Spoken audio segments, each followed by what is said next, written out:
2 Samuel, chapitre 5. Toutes les tribus d'Israël vinrent auprès de David, à Hébron, et dirent, Voici, nous sommes tes os et ta chair. Autrefois déjà, lorsque Saül était notre roi, c'était toi qui conduisais et qui ramenais Israël. L'Éternel t'a dit, Tu paîtras mon peuple d'Israël, et tu seras le chef d'Israël.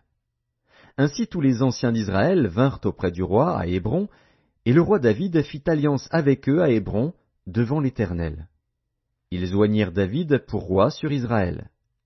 David était âgé de 30 ans lorsqu'il devint roi, et il régna 40 ans. À Hébron il régna sur Juda 7 ans et 6 mois, et à Jérusalem il régna 33 ans sur tout Israël et Juda.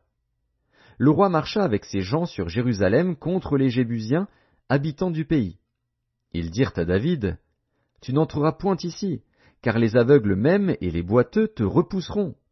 Ce qui voulait dire, David n'entrera point ici. Mais David s'empara de la forteresse de Sion.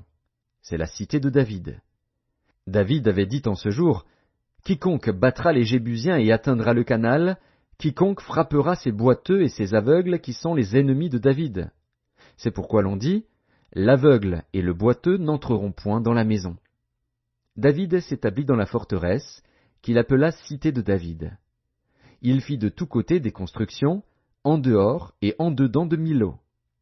David devenait de plus en plus grand, et l'Éternel, le Dieu des armées, était avec lui. Hiram, roi de Tyr, envoya des messagers à David, et du bois de cèdre, et des charpentiers et des tailleurs de pierre, qui bâtirent une maison pour David.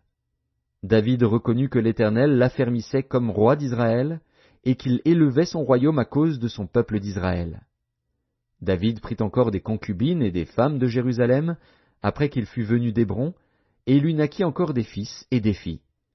Voici les noms de ceux qui lui naquirent à Jérusalem: Shammua, Shobab, Nathan, Salomon, Jibar, Élishua, Népheg, Japhia, Élishama, Eliada et Éliphélet.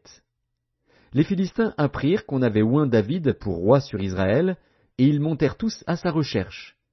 David, qui en fut informé, descendit à la forteresse. Les Philistins arrivèrent et se répandirent dans la vallée des Réphaïm. David consulta l'Éternel en disant, Monterai-je contre les Philistins? Les livreras-tu entre mes mains? Et l'Éternel dit à David, Monte, car je livrerai les Philistins entre tes mains. David vint à Baal-Pératsim, où il les battit. Puis il dit, L'Éternel a dispersé mes ennemis devant moi, comme des eaux qui s'écoulent. C'est pourquoi l'on a donné à ce lieu le nom de Baal-Pératsim. Ils laissèrent là leurs idoles, et David et ses gens les emportèrent.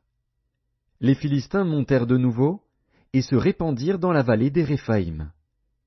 David consulta l'Éternel, et l'Éternel dit, Tu ne monteras pas. Tourne-les par derrière, et tu arriveras sur eux vis-à-vis des mûriers. Quand tu entendras un bruit de pas dans les cimes des mûriers, alors hâte-toi, car c'est l'Éternel qui marche devant toi pour battre l'armée des Philistins. David fit ce que l'Éternel lui avait ordonné, et il battit les Philistins depuis Géba jusqu'à Gézer.